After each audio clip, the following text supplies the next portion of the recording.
Assalamualaikum warahmatullahi wabarakatuh. Salam berjumpa kembali dengan channelnya Kang Acan Tu Bagus. Bismillah, alhamdulillah, wassalatu wassalamu ala rasulillah wa ala alihi wa sahbihi wa mawala. Kita lanjutkan pembahasan atau pembelajaran ilmu tajwid. Pada kesempatan kali ini kita akan membahas tentang lafaz Allah, di mana lafaz Allah apabila diawali atau didahului oleh huruf sebelumnya, di mana huruf yang sebelumnya adalah berharokat fathah. Fathah itu artinya adalah jabar atau dhammah atau disebutnya kapes. Maka di sini adalah bacanya tafkhim atau tebal. Kita ketahui bahwasanya, dipertegas lagi, lafaz Allah apabila didahului oleh huruf-huruf yang berawal fathah atau dhammah, maka hukumnya adalah tafkhim atau dibaca tebal. Dan kita ketahui bahwasanya lafaz Allah itu hukumnya bisa tafkhim, bisa tarkik. Tafkhim tadi sudah dibahas, apabila didahului oleh berharokat fathah atau dhammah, maka dibaca adalah tafkhim atau tebal. Dan bisa juga lafaz Allah itu hukumnya disebut tarkik atau tipis apabila lafaz Allah tersebut didahului oleh dengan berharokat kasroh. Kita bahas lafaz Allah yang sebelumnya adalah berharokat fathah atau jabar atau dhammah atau kapes. Di sini contohnya adalah lafaz Allah. Lafaz Allah didahului oleh berharokat fathah atau jabar. Seperti contoh di sini adalah lafaz huwallah. Sebelumnya Allah itu adalah berharokat waw berfathah. Huwallah. Jadi nggak boleh dibacanya adalah huwalah. Tapi di sini bunyinya Allah itu bulat seperti bunyi waw, ya. Wallah, wallah. Kenapa disebut wallah? Karena di sini lafaz Allahnya sebelumnya adalah berharokat waw fathah. Contohnya di sini adalah lafaz ayatullah. Lafaz ayatullah, ayatullah, di sini adalah taknya berharokat dhammah, kemudian disambung dilanjutkan dengan lafaz Allah, maka di sini adalah wajib dibaca tebal. Bagaimana bunyinya? Ya adalah tullah, nggak boleh dibaca tulah. Ayatullah. Kemudian contohnya lagi adalah Rasulullah. Lafaz Allah didahului oleh lam berharokat dhammah. Harokat itu berbaris atau berharokat dhammah kafes Allah. Jadi nggak boleh dibaca Rasulullah. Kalau Rasulullah itu salah besar. Contohnya lagi di sini lafaz innallaha. Lafaz Allah didahului oleh huruf nun berharokat fathah. Kemudian disambung dengan lafaz Allah dibaca innallaha.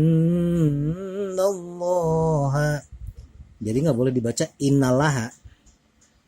Kemudian barakallah.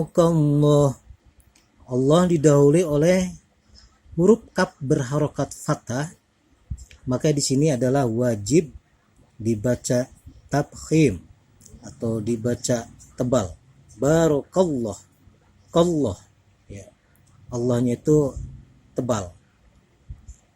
Kemudian radhiyallahu, Allah didahului oleh huruf ia berharokat fathah. Radhiyallahu. Jadi nggak boleh dibaca radhiyallah, nggak boleh. Kemudian nasrullah, lafaz Allah didahului oleh huruf ra berharokat dhammah atau kapes. Jadi tidak benar kalau dibaca adalah nasrullah, tapi harus nasrullah. Jadi Allahnya bulat, nasrullah. Jadi diulangi kembali, seandainya ada lafaz Allah didahului oleh huruf-huruf yang berharokat atau bersakal fathah atau domah, maka di sini adalah wajib dibaca tafkhim atau tebal. Sekarang kita kembali kepada pembahasan selanjutnya, yaitu lafaz Allah apabila huruf sebelumnya berharokat kasroh atau jer, yang posisinya di bawah jer itu kasroh, maka adalah dibaca tarkik atau dibaca tipis.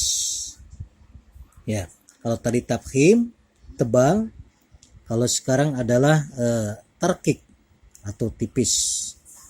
Contoh di sini, alhamdulillah. Ya, lillahnya di sini adalah lamnya berharokat kasroh sebelumnya atau berharokat jer, jadi dibaca tipis lillah. Kemudian billahi, banya berharokat jer kasroh, wajib dibaca tipis atau tarkik billah, jadi nggak boleh dibaca billah. Ya, kalau billah salah kaprah. Ya. Kemudian biiznillah, lafaz Allah didahului oleh huruf nun berharokat kasroh atau jer, wajib dibaca tarkik atau Allahnya tipis lillah, biiznillah.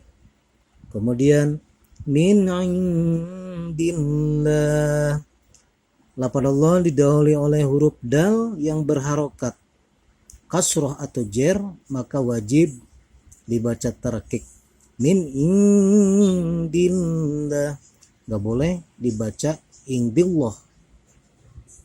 Kemudian selanjutnya bismillahi, lafaz Allah didahului oleh harokat mim berharokat kasroh atau jer, wajib dibaca tarkik atau tipis, bunyinya millah, nggak boleh miullah.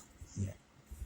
Selanjutnya contohnya lagi adalah fi dinillah, Allah didahului oleh huruf nun berharokat jer atau kasroh, dibaca tipis tarkik nillah. Kenapa dibaca tipis? Karena di sini sebelumnya adalah huruf nun berharokat jer, nggak boleh dibaca fi dinillah, tidak dibenarkan. Kemudian sabilillah, lafaz Allah didahului oleh huruf lam berharokat jer kasroh, tidak dibenarkan membaca liullah, harusnya lillah. Kemudian anillah, lafaz Allah didahului oleh huruf nun berharokat jer, wajib dibaca tarkik atau tipis niullah. Ya, pemirsa, para penonton, gampang sekali membedakan mana huruf tarkik, mana huruf tafkhim. Kembali diulang, lafaz Allah bertafkhim atau tebal manakala didahului oleh sebelumnya harokat dhammah atau tafkhim atau fathah, maka dibaca tafkhim tebal. Di ayatullah, Rasulullah, radhiyallahu, tebal. Ya. Kemudian lafaz Allah bisa aja dikatakan sebagai tarkik atau tipis dalam membacanya, karena lafaz Allah itu didahului oleh huruf sebelumnya berharokat jer atau kasroh, wajib dibaca tarkik atau tipis. Sangat mudah sekali membedakannya. Yang mudah-mudahan bermanfaat dari pembahasan tentang masalah tafkhim dan tarkik. Bahwasanya yang namanya syakal itu penemu awalnya adalah Abu Aswad Ad-Duali, yang sebelumnya adalah huruf Arab bacaan Al-Quran tersebut adalah gundul, sama sekali tidak bisa dibaca, yang alhamdulillah dengan adanya pencetus daripada Abu Aswad Ad-Duali, seorang ulama besar di Damaskus, Syria, bisa memberikan sakal atau baris dari ayat-ayat Allah ini, sehingga sangat mudah untuk bisa kita membedakan mana tafkhim, mana tarkik, dan sebagainya. Pembahasan selanjutnya kita akan bahas tentang masalah hukum daripada yang namanya alif lam qamariyah dan alif lam syamsiyah. Ya. Mana alif lam qamariyah, alif lam syamsiyah itu bisa dibedakan. Ya. Di mana alif lam qamariyah dibaca jelas bila bertemu dengan huruf alif, ba, jim, ha, kho, ain, ghin, fa, qaf, kaf, mim, waw, ha, dan ya. Bisa dikumpulkan di sini bahwa alif lam qamariyah dikumpulkan dalam lafaz abdi hajjaka wa khaf aqimah. Abdi hajjaka wa khaf aqimah.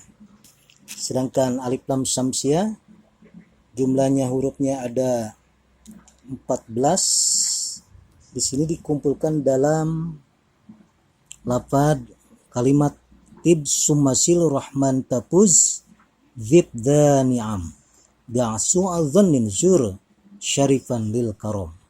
Hurufnya ada 14 huruf. Ya, tadi disingkat dalam lafaz atau dalam kalimat tib sumasil seterusnya itu huruf do, sa, sod, ro, ta, dod, za, nun, dal, sa, vo, zai, shin, kemudian lam. Jumlah alif lam qamariyah itu ada 14. Ya. Jadi pada intinya alif lam qamariyah adalah dibaca jelas bila bertemu dengan huruf yang 14 tersebut. Ya. Ibgi hajjaka wa khaf aqimah. Contoh di sini kita bisa bahas alif lam qamariyah, di mana alif lam qamariyah tersebut adalah dibaca jelas. Ya, contoh al-babu, kemudian alhamdu, kemudian al-ahadu, kemudian al-qur'anu, kemudian al-ghafuru, kemudian al-jibalu, kemudian al-fili, kemudian al-yatima, al-wadudu, al-hadi, al-karimu, al-qari'atu, al-furqanu. Kesimpulannya disebut alif lam qamariyah adalah di mana alif lam bisa dibaca jelas bila bertemu dengan huruf-huruf yang 14 tersebut. Ya. Dikumpulkan dalam lafaz ibghi hajjaka wa khaf aqimah. Di sini ada bagannya. Ya. Misalnya al-akhir, al-badru, al-ghaib, alhamdu, al-jannah. Jadi alif lamnya adalah dibaca jelas.